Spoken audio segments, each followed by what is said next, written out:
So yeah, the first thing, I'm reading now, the first thing, number one, I'll talk about, number two, number one, first thing I'll talk about is how, if left to our own devices, we, well, men really, I hate to say it, but we seem to have more desire for power and kill people more on average than women.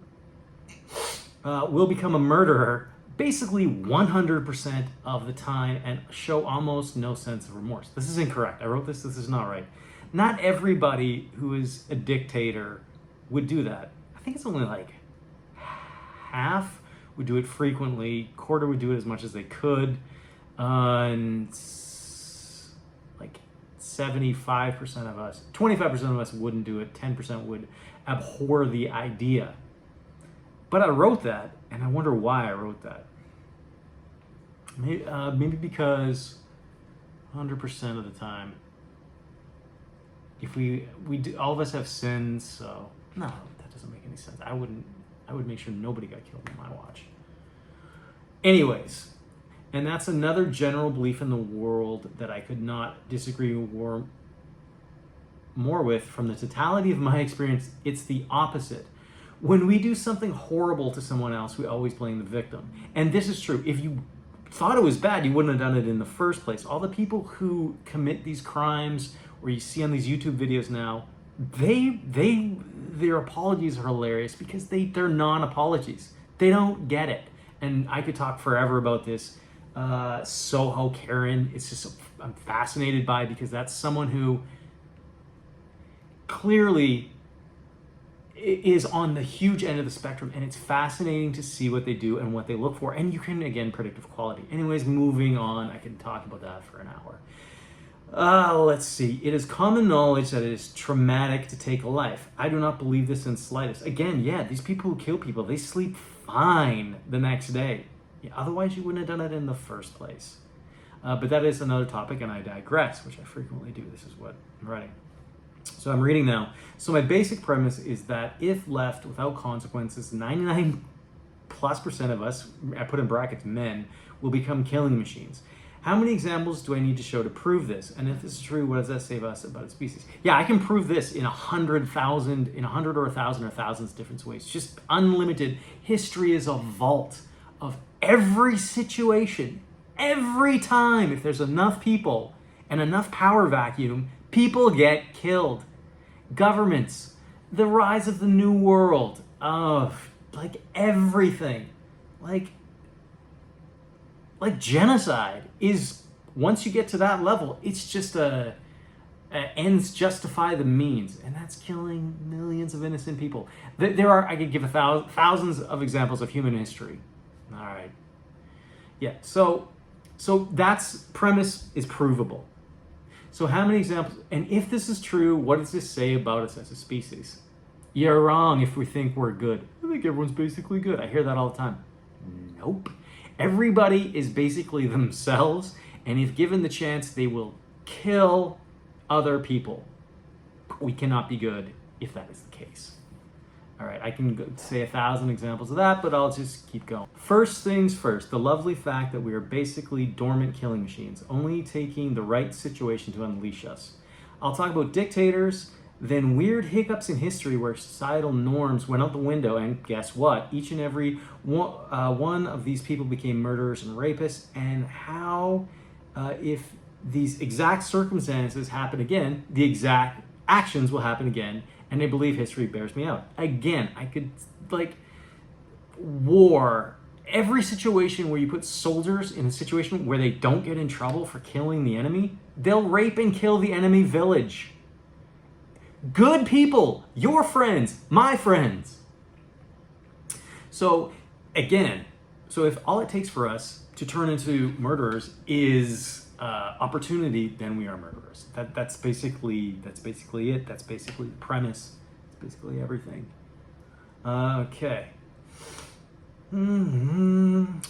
Okay, so I guess I wrote, well, it's a new day. Okay. Well, it's a new day, and I don't feel like talking about dictators, okay? I feel like showing a practical example of what I mean by profiling somebody to determine who they really are, meaning what they would do if given the chance, what are they actually about? Because we are unreliable narrators of our own lives. I mean, it's ridiculous. I'd love to point out examples. Who's another one? Mike D. Wait, whatever, the abs guy from Jersey Shore. The Situation. He's in jail now, okay, for fraud or something like that. And I predicted it. He's a sociopath or psychopath or a bad person or on this end of the spectrum. Just I could actually, I'll do a little topic about him. Well, it's like 11 years ago, 12 years ago, in its heyday. Wow, long time. Anyways, yeah. So he goes. It's one of the episodes. I wear my heart on my sleeve. You know, I'm really easy to fall in love. He's got no heart. He's not capable of love. So one of the things is we're not reliable narrators. But you've got to step into that mindset. And what is it that he's actually thinking? Okay? Because the one is, he genuinely believes what he's saying. The two is, he's saying it as a manipulative thing to get what he wants. And then the third one is, his whole life, he's saying it because to get what he wants, because he doesn't actually feel it. But also assumes that other people feel the same way. And because he doesn't feel that himself, so he thinks other people do, and then he thinks to describe your personality, you pick the best one, tell it to people, and you kind of follow it. So you just choose your own personality and what sounds good and sounds right to you because you think everyone else does that because that's what you do. So anyways, on this show he does all kinds of horrible things and he's just the worst. Okay, so anyways, moving on. Dun, dun, dun, dun, dun. So the number one variable in a personality is their desire to do good versus self-interest. And the other big one is a sense of self-worth, which usually correlates very well to negative thinking of others. Again, we have these extraordinarily inflated opinions of ourselves. We're not that good, but we all think it. Nobody walks around, asking other people what to do versus other people telling you what to do. You see what I'm saying? Okay? That's the nature of the human condition. That's what got us here. Apparently, 6 billion years of evolution, and we have this strong belief in ourselves, way too strong. Okay. How many dictators would it take to convince you that we are natural murderers? Again, how many examples do I need to give? I'm pretty sure it's darn near 100% of dictators kill their enemies when they can, but perhaps only evil people are attracted to becoming a dictator, so I'll try to settle this argument firstly. This argument doesn't need to be settled, okay? Yes, it attracts that, but also if you put somebody in that heir to the throne, they're all, murderers as well. It's just the way it is. Okay, so, well, it's a new day, so I don't feel like talking about dictators. I'm bumping around here. Okay, so in this case, I'll either illuminate how I think and also how I really know other people, or at least it will lend insight into my clearly misfunctioning mind. Oh, I wrote that because people were saying I was wrong. It's wing night at a local pub, and it involves a lot of talking about a close friend of mine who I know on an acquaintance level only. This is old enough for me to forget about. This is 5 years ago almost, so I don't know. I don't remember offhand what I'm going to be telling the story about. Okay, acquaintance level only. This is how I study people. I do this all the time, and I have no control over it. I'm not trying to purposely study another human being. I just like to know who I'm talking to. I think we're all armchair psychologists. So, he dominated the conversation. Let's call him John. This is hardly surprising as he wasn't a bore, and in fact is a very gifted storyteller. So nothing there, except in the 2 hours of steady conversation, he rarely asked questions of my friend Steve, let's say, and literally zero of me, except when Steve excused himself to go to the bathroom and John was pretty much forced to. Again, nothing conclusive, as it's not nearly enough to go on by itself, but just something to build a profile and file away for the next meeting to see if this person is selfish or conceited or in love with his own voice. But again, the flip side of this is maybe they felt like being entertaining. Maybe this, maybe that. You can't, it's just a little file it away, put in the dossier, complete the dossier at some point in time. Way more telling were some other things. Oh, John said, I remember who this is now, and I haven't seen this person in years, and it never made more than an acquaintance or friend of a friend. Because based on this, based on the 2 times hanging out, did not make the cut. Didn't want to spend more time with this person. Okay, so a couple of racial slurs, and it was to be understood that simply being in this racial group to him was automatically to be worthy of scorn and contempt. Yeah, I remember this now. He didn't. So it doesn't take a genius to figure out that this is a very, very strong red flag for at least being a moderate racist. This humble author is virtually finding racism or some form of ism very, very common in people I meet. Perhaps I'm unlucky. I hope so, but I have my doubts. Again, I meet a lot of people. I travel around. I go on couch surfing, which is a great site. And you can bait people into exposing their racism. I'll just roll it out there. Like if they've said something, the trick is to not say anything or go along with it, but you gotta do it on the down low. And then they know that they found a safe harbor for their racist views. If you stop and be the person like, hey, that's pretty racial, dude, they'll shut down immediately forever. Because they're not dumb. Racist people aren't dumb. So they know that's a no-go topic around you. And then they can pick their other friends in their private conversations to be racist about. And they have a lot more in common with them anyways. And plus, if they're racist, they're a shallow person anyway. So they choose their friendships on what they can get from it. And they don't value other people anyways. So yeah, but I have a little trick. I won't get into it now because I don't want to give concrete examples. But yeah, I'll just say something that lets them know, wink, wink, I'm down with the program and that they can be racist around me. And they run with it, I mean, so many times. I'm not going to say all the time because I don't hang out with, but I mean, I've found gold here. Okay, people just, they will wait for you to do it. I don't know. It's another topic. But yeah, okay. So that's what you do. If you want to find that someone's racist, don't shut them down on the first try. Just let them expose themselves. All right. No one knows this. I don't know why. I sound so egotistical. I know I do. I'm sorry. I don't know. Just listen to my points, and hopefully you'll get value from them. Okay. So way more telling. So the profile builds as he relates a 20-minute. I put in brackets enjoyable story about an episode of debauchery at the same pub last night. I do have envy for people who tell stories because I'm not good at it. And, it was quite good. So that's something I'm trying to learn on a personal level. Anyways, the key thing that stood out to me was how John spoke of a friend of his named Mike. John was pissed off that Mike didn't concede courtship rights to a particular girl they met that night. I don't know why I made it sound so formal, but that's what happened. John's argument was that Mike was in a relationship, so Mike should automatically defer to John for this woman, who, according to the story, was eager to have sex with either or both of them. Unreliable narrator. Okay? Yeah, I find this a red flag for lack of empathy. I don't fully buy John's story that it was a moral issue for him. I'm allowing the possibility in my mind that it could be a simply selfish urge of John's to have sex with the lady in question. I don't normally hang around sleazy situations like this. I'm not judging. God, I hate being online. How do I say that I'm not like that? I'm not like that. I don't know. I don't want to glorify pickup culture. I got some messages on Skype. So yeah, this one, again, unreliable. At this point in time, I don't fully believe she wanted to have sex with both of them. That's highly suspect. Okay, but again, inflated sense of ego. Oh, she must want me. And then if it's your friend, you don't speak bad of them. Another thing that is common knowledge: if you talk to somebody and they talk bad of their friends and talk bad of other people, they're talking about you behind your back too. End of story. That one's well known, I'm sure. Okay, another small red flag was John's expression of anger that Mike had John's cigarettes when Mike was in the bedroom with Jane, let's call her. So Mike's in the bedroom with this woman, but John still thinks she wants to get with him. Okay. Let's see.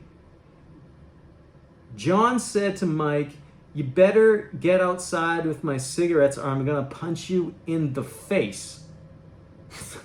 Okay, so then I wrote, okay, maybe Mike is a chronic smoke thief or whatever, but John's character must also be allowed the possibility of coming into question here. Right, you just put it as a possibility.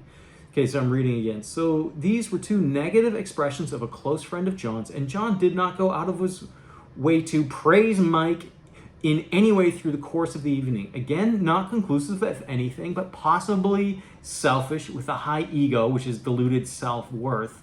red flag. So then I go on to say, it is my staunch belief that selfish people put on a fake front in front of other people, as they know no one would accept their real selves. I don't know about that last statement anymore, their real selves, because maybe it doesn't occur to them, maybe not. Or, no, it's more like, no. They would get the wrong idea of how brilliant and wonderful I am if they heard what actually happened. Because it just played out wrong. But I'm actually great. Don't let the facts of things distract you from that. That's what it kind of more is. I don't know if I understood that then, but I think I did. It is also my belief that fake/selfish people enjoy fooling their friends and family, and that confirms their opinion of superiority over others. Again, this is a tiny little tidbit that I find quite entertaining. Yet, it's if you talk crap about your friends and, tell this to them, but your friends love you, if you're a bad person, that puts you up here. Listen to the mind step. I do all this stuff. That dumbass has no idea. I'm great. You may not be like that. You know people like that, assuredly. Okay, so 17 minutes? All right. Hold on, I gotta get the guns out.